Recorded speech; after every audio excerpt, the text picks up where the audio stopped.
Cabinet కి సంబంధించిన అంశాలు ఏవైతే ఉన్నాయో అవి అసలు ఇది ఎలా స్టార్ట్ అయింది, ఎక్కడ కట్టాల్సిన ప్రాజెక్టు ఎక్కడ కట్టారు, పూర్తి ఆధారాలతో రిటైర్డ్ ఇంజనీర్ల దగ్గర నుంచి ఆనాడిచ్చిన రిపోర్ట్ కానీ, కేబినెట్ సబ్ కమిటీ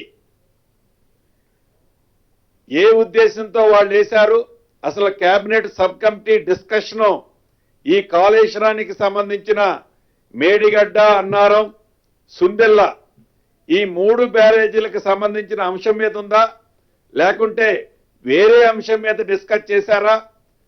వారి కేబినెట్ సబ్ కమిటీ ఇచ్చిన రిపోర్టు కేబినెట్ లో అప్రూవ్ అయిన తర్వాత ఆ కేబినెట్ అప్రూవ్ అయిన అంశాలని ఆనాటి పనుల్లో వారు ఇంప్లిమెంటేషన్ చేశారా లేదా అన్నది కూడా రేపు కాళేశ్వరం సబ్ కమిషన్ ముందు పూర్తి వివరాలతో రాష్ట్ర ప్రభుత్వ పక్షాన పూర్తి వివరాలతో రిటర్న్ గా ఇవ్వాలని కేబినెట్ ఈ రోజు నిర్ణయం చేసిన దాంట్లో అదొక అంశం ఉంది.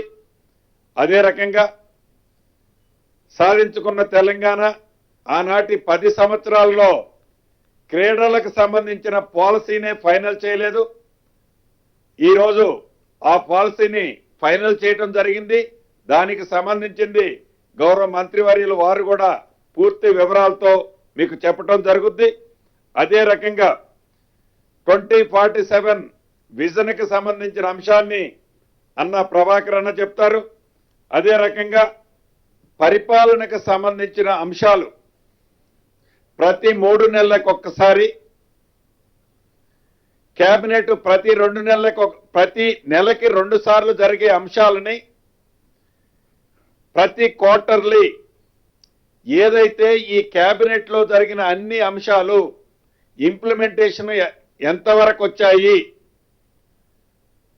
విధి విధానాలు ఎంతవరకు వచ్చాయి, అది కార్యరూపం దాల్చిందా లేదా అనేది డెఫినెట్ గా ఎవ్రీ క్వార్టర్ ఒక రివ్యూ పెట్టుకోవాలని ప్రతి నెల 2 సార్లు కేబినెట్ సమావేశం జరుపుకోవాలని కేబినెట్ లో ఈ రోజు ఆ నిర్ణయం కూడా తీసుకోవడం జరిగింది.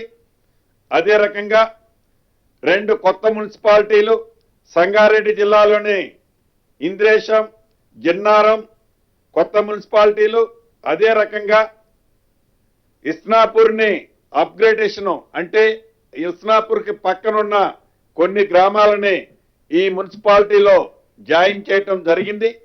ప్రధానంగా ఈ మిగిలిన ఈ 2 అంశాల గురించి ఇద్దరు అన్నలు చెప్తారు.